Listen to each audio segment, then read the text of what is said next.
What's up, YouTube? This is Isaac with Diamonds and Wood Customs, coming at y'all again with another video of the latest project that we're about to go ahead and tackle. This one is kind of a big project. It's gonna be real time consuming. This car came originally in a few months ago because the last person that installed his pop trunk pumps cut his hinges and bent them all up, and his trunk wasn't closing, so he came over here. Whenever we took his bottom lid out, we seen all the mess that it had in there, and I fixed his hinges. He said he was gonna come back whenever he was ready. He's ready now.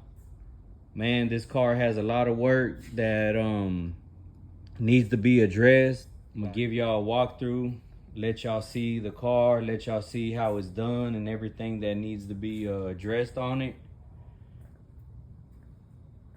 So we'll go ahead and start with the interior. What we're gonna be doing, we're gonna go ahead and redo the whole center console. It already had a center console in here. It was completely elementary is what I can say. It was kind of basic. It didn't have any type of design to it. It was just poorly built. The inside of the car right here has so much wiring. All this wiring is gonna get taken out. I mean, we're just gonna start from scratch. He has constant power.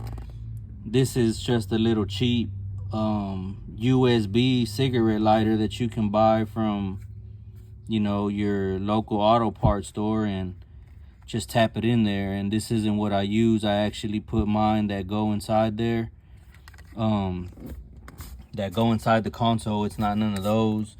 This was the original bezel to his old console for his EQ. Man, it was just poorly built. We're gonna go ahead and redo all of that.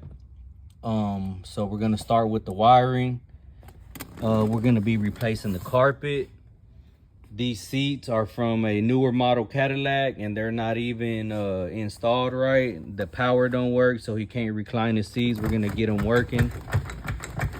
See right there where the seats all loose, they're not even in there right. There's no bolts on nothing.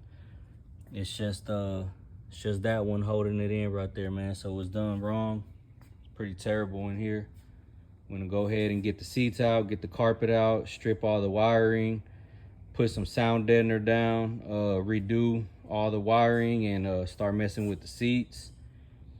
We're gonna be doing a rear console. So this right here is his current console, if you want to call it that. It's just literally a lid that sits down in there.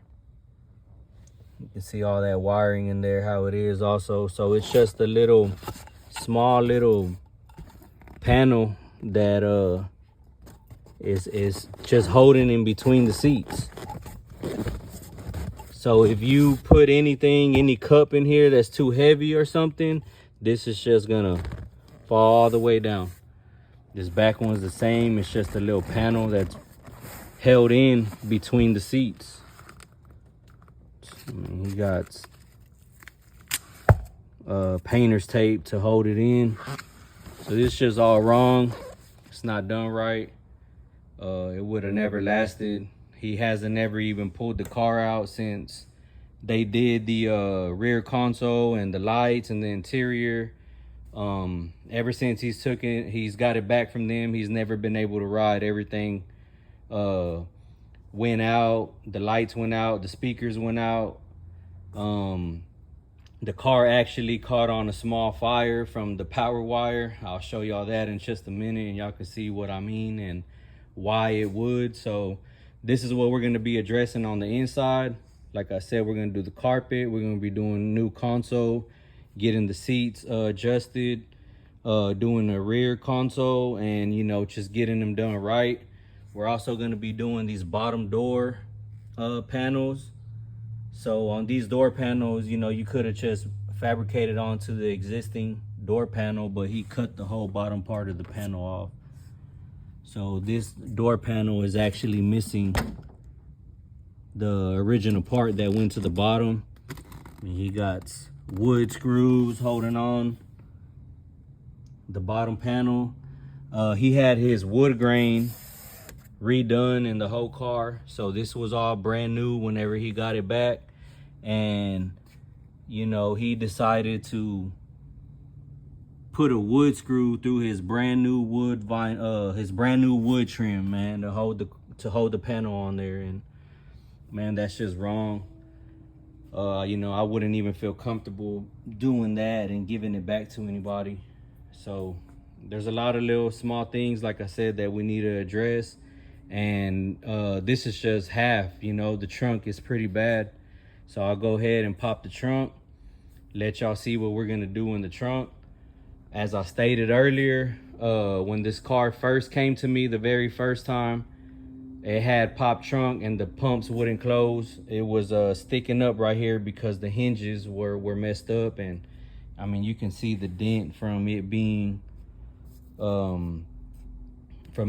uneven and not being done right. You know, it's all chipped up. And I mean, it's just bad, man, that things happen like this. And you know, that's why I'm here. I'm gonna go ahead and get them right. So I'm gonna pop the trunk and let y'all see what is up with the inside of the trunk.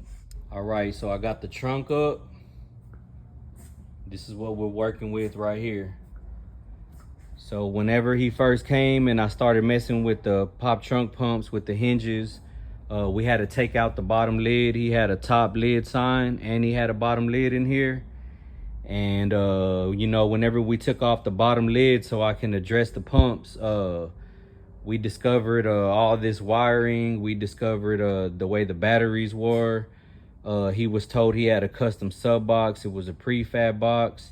And man, it was just, you know, it was kind of worse than this. And the batteries weren't even actually there. The batteries were on the side over there, just floating around in the car, turning over and stuff like that. And you can actually see more in person that there's a lot of dents and stuff right here from where the battery was just hidden up against the frame of the car, because every time he turned it would hit. So you could see a lot of arcing spots on the metal from where the batteries were touching every time they were loose in there. And these pumps right here are kind of difficult to do if you don't know what you're doing, but this type of work is uncalled for. There is no reason for you to make a hole like that. These holes are supposed to be made perfectly round, and you're supposed to put a boot on there so you seal it off so it don't get no water. And now he's kind of like screwed because there's absolutely no way that you're gonna seal this off. I mean, look, he cut all the way to the gutter of the trunk, you know, all the way through there. There's absolutely no way that you're gonna get this to be sealed off. The correct way to do it would be to weld a whole nother piece of metal on there and then, you know, make it evenly wherever the pump is supposed to go. These brackets right here, this is the piece of metal that I welded on the side of the structure of this because it was broken half right there, boom, and it was broken half down here, and the trunk just bent up this way because all of the weight was, you know, on the front over here. So I'll probably just be I'm not addressing anything with the pumps because there's absolutely nothing I can do with that until this gets all re-welded and I'm able to make my own brackets how I make them and everything. But the trunk open and closes now, so I think we're just gonna go ahead and leave it like that. So yeah, this is the inside of the trunk. We're gonna be going ahead and making new battery rack, amp racks. You know, all of this is just bad, man. Also had a top lid sign, and he screwed through the top right here, and it came out the back of the trunk. So just imagine a tip of a screw sticking out your brand new candy paint. Come on, man. The fifth wheel is just held on by self-tap screws. You know, I usually weld all my brackets. Those are self-tap screws that are on there. We're gonna address that too. You know, gonna get them right, man. We're gonna weld the bracket up, get everything right, so you know, he doesn't have a problem anymore. He can just get in, ride, and everything's good to go. So one thing I do want to stress about is, you see this main power wire right here? This is going to the positive terminal.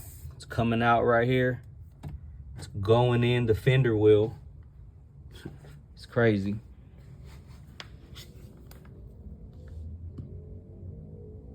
And he has a zip tie to the bottom of the car. There's a zip tie right there holding it. And when it comes out of the fender wheel, it's rubbing against the back of the tire right here. So it's like, look, it's rubbing against the back of the tire, zip tied all the way down the bottom of the car, all the way to the front. That's your main power wire for your music, man. Going to your extra batteries from your front battery, like, that's crazy. So we're gonna get them right. We're gonna redo all the wiring, redo the whole trunk. We're doing the top and bottom lid, custom sub box, redoing all the highs, fixing the door panels, rear console, front console, getting the seats working in action, redoing the carpet, and you know, we're gonna go from there. So y'all stay tuned for this big project. This is the before video. Y'all stay tuned so y'all can see how it ends up looking. Follow me, like, comment, and subscribe so y'all can see as I work on this and how it's really supposed to be done. And you know, show you how it's not supposed to be done, like this right here, man. This is just, every time I look at this car and it doesn't even belong to me, it makes me mad, man. That's just unacceptable right there. You know, if you pay for your car to get painted candy paint, and you spend a lot of money on getting your interior done, getting your music done, and you pay for everything that you want to get done, and it comes out like this, I mean, you know, you have every right to be upset. So y'all stay tuned. It's Isaac with Diamonds and Wood Customs, 713-835-2833. If y'all need any work done, 713-835-2833. I appreciate y'all for watching.